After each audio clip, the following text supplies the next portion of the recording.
প্রতিনিয়ত তারা প্রোগ্রাম করে এবং এমন এমন ভাষায় কথা বলে। এখন তারা রোড মার্চ দেয়, আমার আন্দোলন করবেন। তো বাংলাদেশটা যদি এইভাবে আন্দোলন করতে থাকে তাহলে এলাকার উন্নয়ন তাহলে এই আন্দোলন যে এলাকার জন্য ক্ষতি, দেশের জন্য যে আন্দোলন ক্ষতি, এটা কি আর বুঝার বাকি আছে? একই পরিবারের তিনজন, একজন জিয়া রহমান, একজন খালেদা জিয়া, একজন ছিলেন রাষ্ট্রপতি, আরেকজন ছিলেন প্রধানমন্ত্রী তিনবারে। তাহলে একই পরিবারে আরেকজন এখন প্রধানমন্ত্রী তারেক রহমান। বিশ্বের ইতিহাসে অন্য কোন দেশ এটা দেখার এরকম নাই।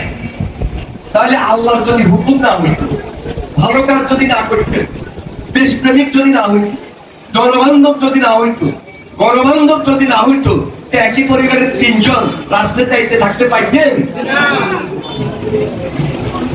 প্রিয় এলাকাবাসী, মা বোনেরা, অনেক মুরব্বী এবং এই প্রজন্মের যারা আছেন, আমি সবাইকে শুধু একটা কথা স্মরণ করে দেব, মনে রাখতে হবে কথাটা হইল, আমরা 12 তারিখে নির্বাচিত হওয়ার পর 17 তারিখে শপথ দিয়েছি। তো দেশ পরিচালনার দায়িত্ব জনগণ আমাদেরকে দিছে না, বিএনপিকে দিছে না? আমাদের সঙ্গে আরেকটা পক্ষ তো ভোট করছে না, তারা বিরোধী দল।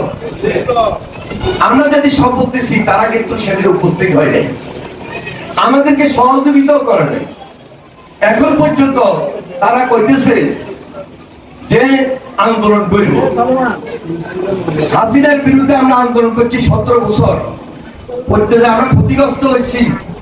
এবং হাসিনা যখন এই যে এত অত্যাচার নির্যাতন করছে, দেশব্যাপকভাবে ক্ষতিগ্রস্ত হয়েছে। আজকে সবাই মিলে আন্দোলন করি, দেশটাকে রক্ষা করছি, দেশের গণতন্ত্রটাকে রক্ষা করছি।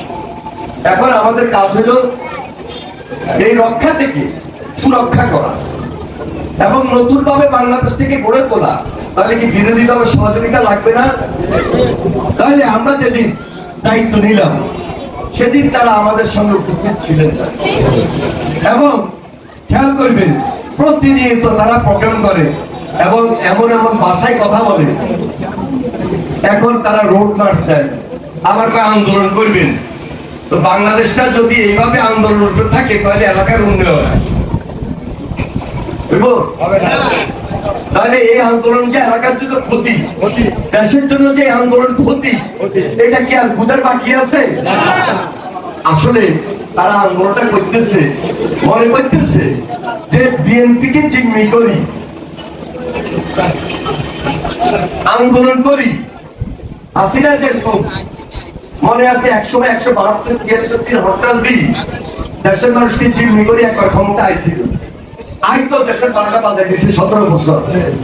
এখন বিরোধী দল মনে করতেছে আন্দোলন করলে বিএনপি একটু দুর্বল হয়ে যাবে, তারেক জিয়া একটু দুর্বল হয়ে যাবো, মন্ত্রীরা এমপিরা বিএনপি নেতা কর্মীরা দুর্বল হয়ে যাবো, মা বোনরা বাধ্য এটা করে যাই, ভোট দিয়ে এটা করে ক্ষমতা আনবো।